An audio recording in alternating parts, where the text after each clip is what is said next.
ఆంధ్రాలో ఉన్న టీడీపీ కూటమి మూసి దాటి తెలంగాణకు వస్తే అది బీజేపీ కూటమిగా మారుతుందా?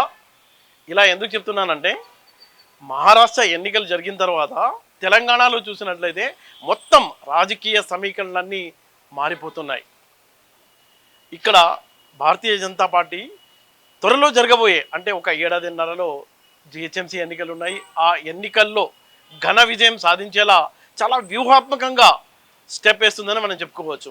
మనం చూసాము ఆంధ్రాలో టీడీపీ కూటమిలో బీజేపీ జనసేన ఉన్నాయి. అదే ఇక్కడ హైదరాబాద్కి వచ్చేసరికి అదే తెలంగాణకు వచ్చేసరికి ఆ కూటమి మొత్తం అంటే అక్కడ కీ రోల్ టీడీపీ పోషిస్తే ఇక్కడ తెలంగాణలో బీజేపీ పోషించనుంది. ఎందుకంటే రేపు జరగబోయే జిహెచ్ఎంసీ ఎన్నికల్లో పవన్ కళ్యాణ్ను చాలా కీలకంగా ఉపయోగించుకోవాలని భారతీయ జనతా పార్టీ భావిస్తుంది. కేవలం పవన్ కళ్యాణ్ని మాత్రమే ఉపయోగించుకోవాలా లేకపోతే టీడీపీని కూడా కలుపుకోవాలా అనే దాని మీద బాగా వాళ్ళంతా ఎక్సర్సైజ్ చేసిన తర్వాత ఢిల్లీ పెద్దలు అదే బీజేపీకి చెందిన పెద్దలు ఒక స్పష్టమైన అవగాహనకు వచ్చినట్టు తెలుస్తుంది. అంటే ఇక్కడ మనం చూసినట్లయితే తెలంగాణలో ముఖ్యంగా ఈ హైదరాబాద్ జిహెచ్ఎంసీ ఎన్నికలు అంటే గ్రేటర్ పరిధిలో జరుగుతాయి కాబట్టి ఈ గ్రేటర్ పరిధిలో ఎక్కువగా ఆంధ్రాకి చెందిన సెటిలర్స్ ఉన్నారు. ఇక్కడ గతంలోనూ ఇప్పటికి కూడా తెలుగుదేశం పార్టీ చాలా బలంగా ఉంది, దాని రూట్స్ ఉన్నాయి. ఇక్కడ వాళ్ళంతా మ్యాక్సిమంగా బీఆర్ఎస్ పార్టీకి వెళ్ళిపోయారు. అందుకే మనం చూసాం గత అసెంబ్లీ ఎన్నికల్లో కూడా రూరల్ తెలంగాణలో కాంగ్రెస్ పార్టీ గెలిచినప్పటికీ ఇక్కడ వచ్చేసరికి బీఆర్ఎస్ పార్టీ వైపే ఇక్కడ ఉన్న ఓటర్ మొగ్గు చూపించారు, అధికార పార్టీకే గెలిపించారు. అయితే మనం చూసాం సీన్ ఆ తర్వాత జరిగిన లోక్సభ ఎన్నికల్లో సీన్ మొత్తంగా మారిపోయింది. భారీ ఎత్తునే కాంగ్రెస్ పార్టీ అలాగే బీజేపీ గెలుచుకున్నాయి. అయితే ఎట్టి పరిస్థితుల్లో కూడా ఈ ఆంధ్రాలో సక్సెస్ఫుల్ ఫార్ములా ఎలా ఒక కూటమిగా ఏర్పడి బంపర్ మెజార్టీతో అధికారాన్ని కైవసం చేసుకున్నారో సేమ్ అలాగే ఇక్కడ కూడా బీజేపీ అలాగే టీడీపీ జనసేన ఒక కూటమిగా అదే కూటమి ఇప్పుడు మూసికి ఆవల కృష్ణా వైపున టీడీపీ పేరుతో టీడీపీ కూటమిగా ఉంటే ఇక్కడికి వచ్చేసరికి బీజేపీ కూటమిగా ఉంటుంది. ఈ కూటమిలో జనసేన టీడీపీ చాలా కీలకంగా వ్యవహరిస్తాయి.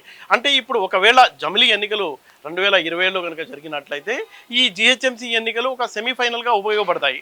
బంపర్ మెజార్టీ అంటే మ్యాక్సిమం 150 సీట్లు ఉన్నాయి కాబట్టి ఇక్కడ గ్రేటర్ పరిధిలో మొత్తం మ్యాక్సిమం అంటే 80కి పైగా గెలిచి సునామీ సృష్టించేలా బీజేపీ ప్లాన్ చేస్తుందని మనం చెప్పవచ్చు.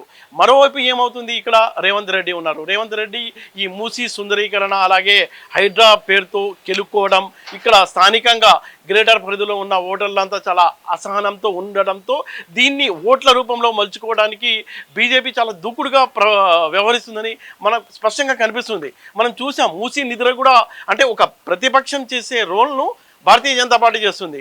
బీఆర్ఎస్తో మనం కంపేర్ చేసుకున్నట్లయితే ఇప్పటికే కేంద్ర మంత్రులు మూసి నిద్ర పేరుతో వాళ్ళంతా చాలా యాక్టివ్గా ఉండి ఆ ఓటర్ల అన్నిటినీ తమ ఖాతాలో వేసుకోవడానికి బీజేపీ ఎత్తుగడ వేసిందని మనం చెప్పుకోవచ్చు. అయితే చాలా దూకుడుగా ఉన్న బీజేపీ వ్యూహాత్మకంగా అంటే చాలా వ్యూహాత్మకంగా స్టెప్స్ చేస్తుందని మనం ఖచ్చితంగా చెప్పుకోవచ్చు. మరోవైపు బీఆర్ఎస్ పరిస్థితి ఎలా ఉంది, ఇప్పటికే చాలామంది కాంగ్రెస్ పార్టీ అధికారంలో ఉంది కాబట్టి తీర్థం పుచ్చుకున్నారు. బీఆర్ఎస్ పార్టీకి సంబంధించిన మేయర్ డిప్యూటీ మేయర్ చాలామంది కార్పొరేటర్లు ఇక్కడ స్థానికంగా గెలిచిన ఎమ్మెల్యేలు కూడా కాంగ్రెస్ పార్టీలో చేరారు. అయితే మొన్నటి వరకు ఒక టెన్షన్ ఉండేది, కోర్టు ఏం చెప్తుంది, వీళ్ళంతా ఉప ఎన్నికలు వస్తాయా, మళ్ళీ పోటీ చేయాల్సి వస్తుందా అనేది. కోర్టు తీర్పు కూడా స్పష్టంగా వచ్చింది, దీనిపై స్పీకర్కు నిర్ణయం తీసుకునే అధికారం ఉంది, అందుకు పర్టికులర్గా ఇంత టైంలోనే నిర్ణయం తీసుకోవాలని ఏం లేదు. కాబట్టి ఇంకా అది బీఆర్ఎస్ పార్టీకి చావుదెబ్బగానే చెప్పవచ్చు, కాంగ్రెస్ పార్టీకి మరింత ఉత్సాహం నింపింది. ఈ నేపథ్యంలో ఇంకా భారీ ఎత్తున బీఆర్ఎస్ పార్టీకి సంబంధించిన నేతలు కాంగ్రెస్ పార్టీలో చేరే అవకాశం ఉందని బాగా ఇక్కడ గుసగుసలు అయితే వినిపిస్తున్నాయి. మరోపక్క ఇప్పుడు మహారాష్ట్రలో బీజేపీ గెలిచింది. అయితే అది కూడా ఆ పార్టీ కూడా ఎలాగైనా రేపు త్వరలో జరగబోయే జిహెచ్ఎంసీ ఎన్నికల్లో గెలిచి మళ్ళీ ఇక్కడ తెలంగాణలో అధికారం కైవసం చేసుకోవడానికి ఇటుపక్క టీడీపీని అలాగే జనసేనను వాడుకోవడానికి బీజేపీ చాలా వ్యూహాత్మకంగా పోతుంది. టీడీపీకి ఇక్కడ బలం ఉంది. ఇప్పటికే మనం చూసాం బాబు భవన్ కానీ తీగల కృష్ణారెడ్డి కానీ పార్టీలో చేరారు. ఇంకా చాలామంది అంటే మల్రెడ్డి రంగారెడ్డి లాంటి వాళ్ళు కూడా చేరుతున్నారు. వాళ్ళందరితో టచ్లో ఉన్నట్టు తెలుస్తుంది. అయితే టీడీపీ లాంటి బలమైన అంటే ఇక్కడ పక్క రాష్ట్రంలో అధికారంలో ఉంది కాబట్టి అది కూడా బీజేపీకి అడ్డగా నిలబడితే ఇక్కడ అధికారం రావడం చాలా ఈజీగా ఉంటుంది. అయితే ఇదంతా జరుగుతుంటే బీఆర్ఎస్ పార్టీ ఈ మొత్తం వ్యవహారాన్ని చూస్తూ ఊరుకుంటుందా, మళ్ళీ తెలంగాణ సెంటిమెంటు ఎత్తుకోదా అన్న చర్చ కూడా స్థానికంగా జరుగుతుంది. ఇప్పుడు రూరల్లో బీఆర్ఎస్ పార్టీ చాలా వీక్గా ఉంది, మనం చూసాం మొన్నటి ఎన్నికల్లో. అయితే ఒకవేళ కనుక బీజేపీ, టీడీపీ, జనసేన కూటమి కట్టి ఇక్కడ బీఆర్ఎస్పై కనుక పోరాటానికి దిగితే రాజకీయ పరిణామాలు ఎలా మారుతాయి అన్న చర్చ అయితే స్థానికంగా చాలా ఉత్కంఠగా జరుగుతుందని మనం చెప్పుకోవచ్చు.